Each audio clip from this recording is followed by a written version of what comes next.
Some secrets refuse to stay buried, and tonight, in the heart of a long-abandoned mansion, one restless soul is waiting for justice or revenge. The night was ominous. Heavy rain poured relentlessly, and fierce winds howled through the trees, shaking their branches with an eerie intensity. Alex pulled his car to a stop in front of an abandoned, century-old mansion. For years, the town had whispered about its haunting, shadows shifting behind its windows, whispers carried on the wind. But Alex had always dismissed such tales as superstition. He was a journalist, a seeker of truth. Tonight, he was here to uncover whatever reality lay hidden within these decaying walls. As he stepped inside, an unsettling stillness surrounded him. His footsteps echoed through the vast emptiness. He pulled out his camera, documenting the eerie surroundings, when suddenly, a presence. He spun around, nothing but darkness. Then, a whisper, barely audible but unmistakable, "Leave. This place is not for you." A shiver ran down his spine, but he pushed forward. The deeper the night grew, the stronger the sensation of being watched. Out of nowhere, an old wooden cabinet creaked open. Inside,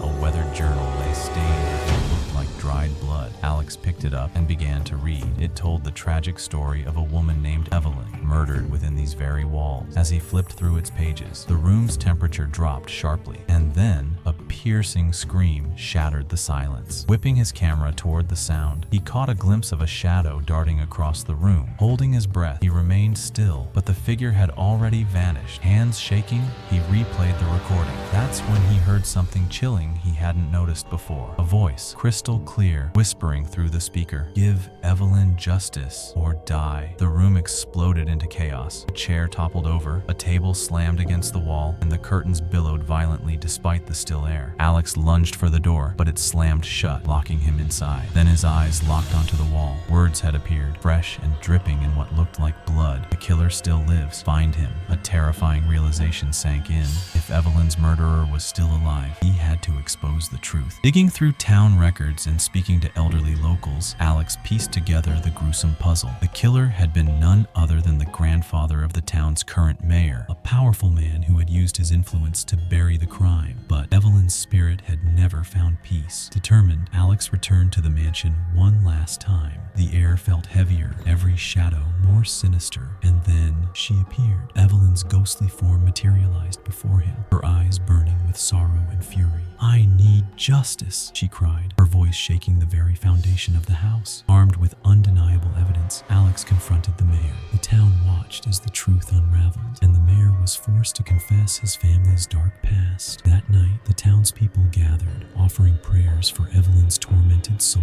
The mansion, once shrouded in darkness, fell eerily silent. As Alex stepped through its doors for the last time, a final whisper brushed against his ear. "Thank you, I am free now." He turned, catching one last glimpse of Evelyn's spectral figure, smiling as she faded into the light. But was the haunting truly over, or was this just the beginning of something far more sinister?